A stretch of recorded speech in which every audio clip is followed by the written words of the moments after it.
Welcome back, kings and queens. It's your host, Nick Walker, on the Black Bookshelf Podcast.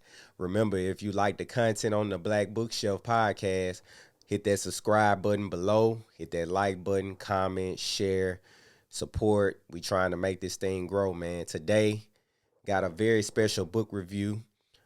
Shout out to the women, man. It's Women's History Month, and I had to do this book review during Women's History Month. It's my first time reading, so this is my initial reaction to Assata, an autobiography written by Assata Shakur herself. This book was beautiful. It was profound. To be honest, I find it very, very close and comparable to the autobiography of Malcolm X.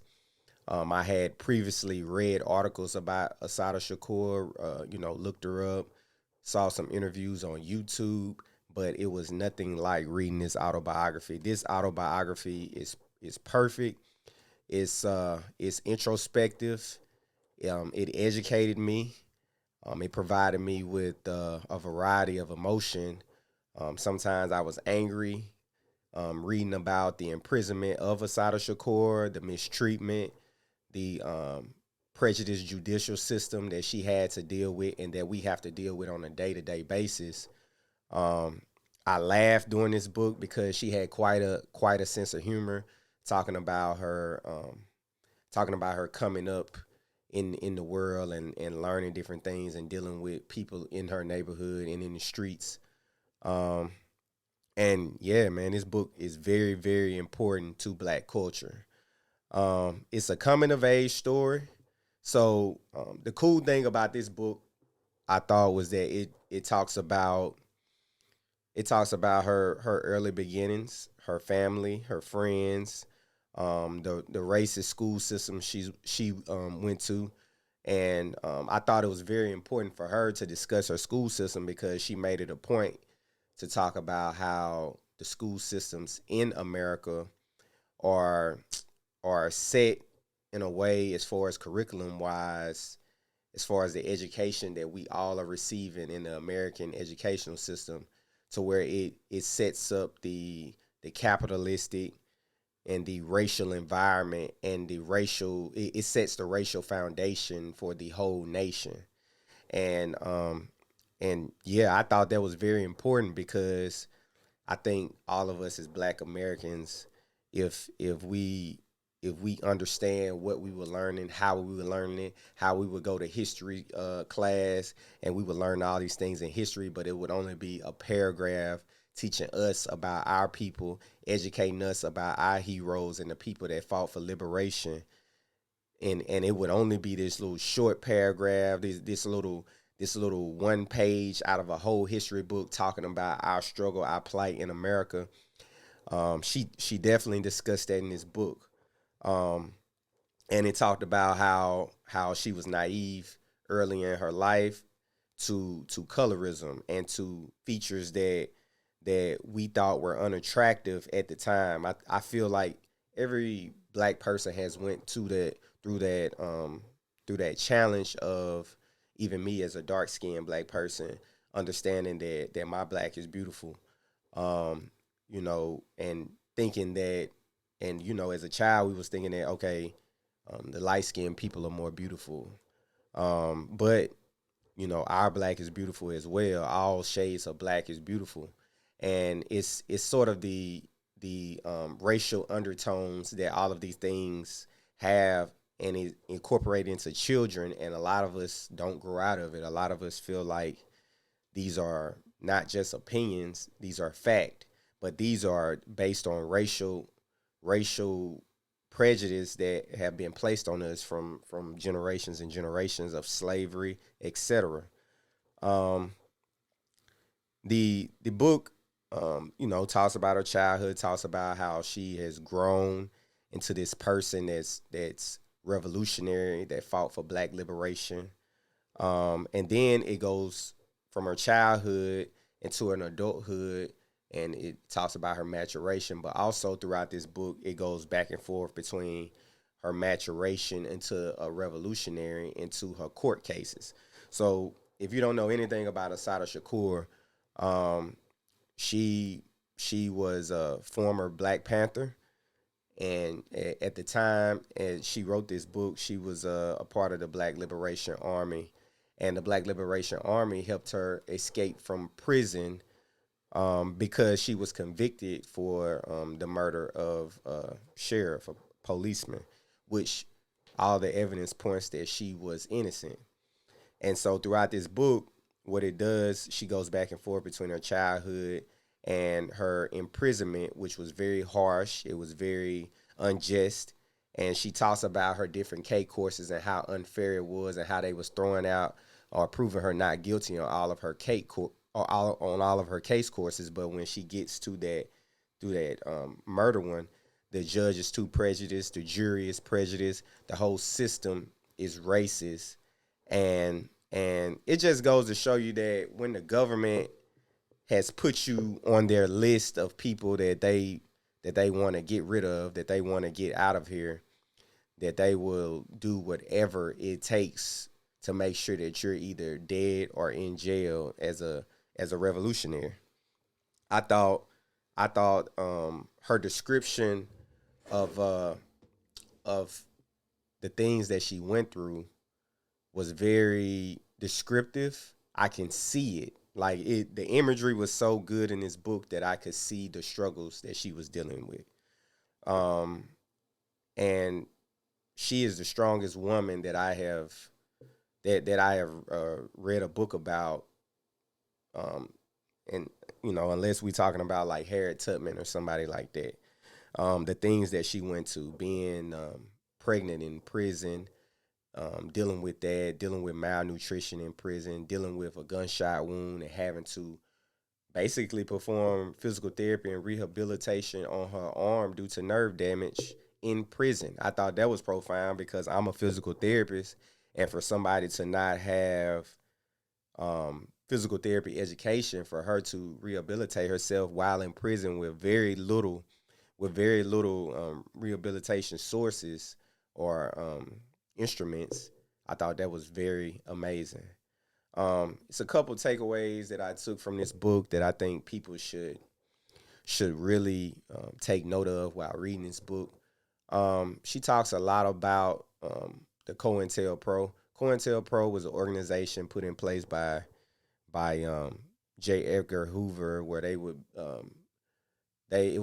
counterintelligence. So what they would do, they would stalk, they would get all the private information. They would illegally tap phones. They would illegally tap whatever buildings people were living in, black people were living in, revolutionaries, and they would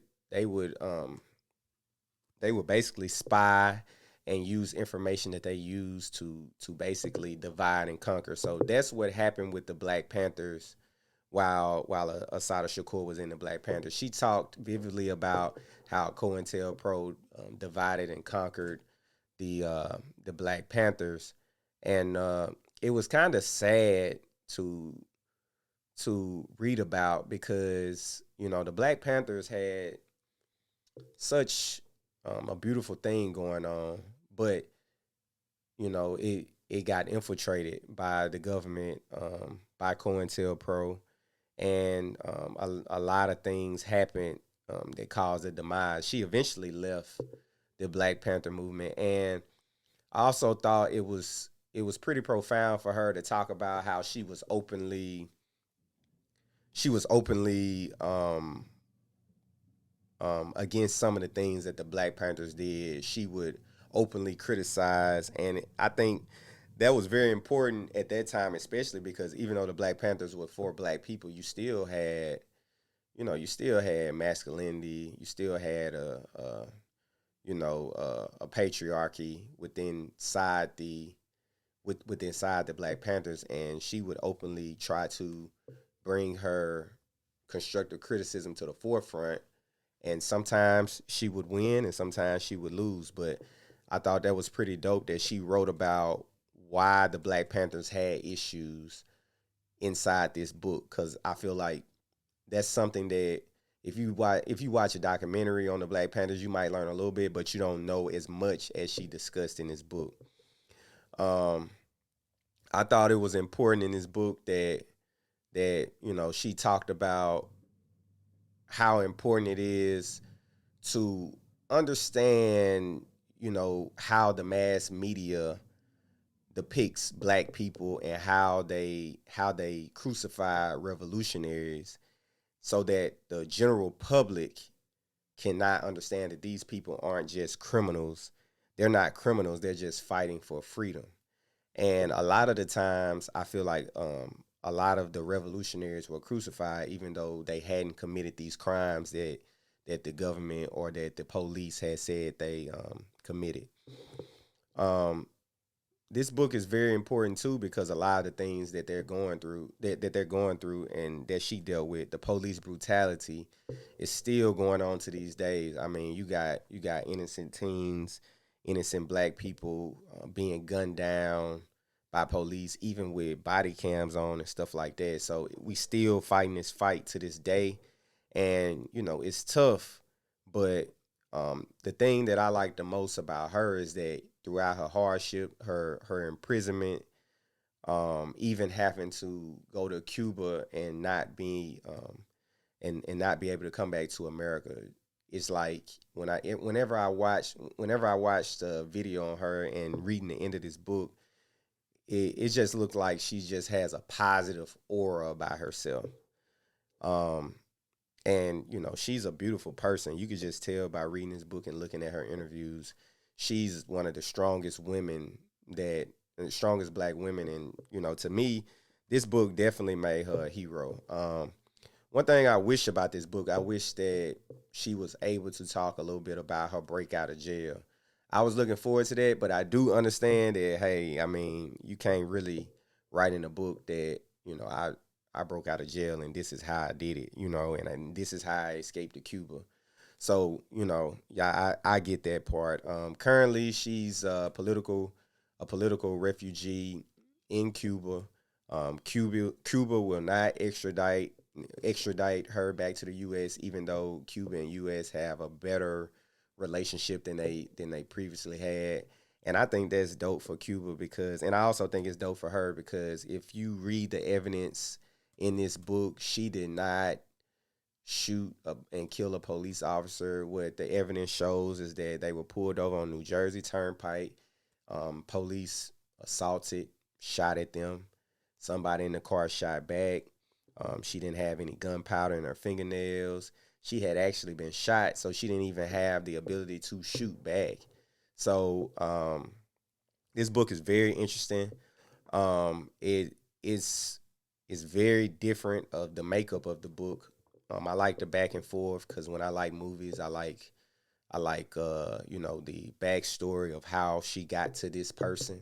So I think it does a really good job of building the backstory of her and building her into a revolutionary. What I also love about this book is the poetry in this book. She's also a poet, and these poems are very introspective.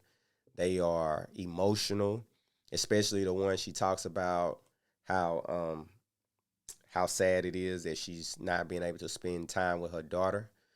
And I thought the poetry was beautifully placed. It was placed right where it needed to be. If she was talking about a specific subject, she would place a poem right after that at the end of the chapter about that specific subject. And I thought that was really dope. And I just thought that the book ended amazing.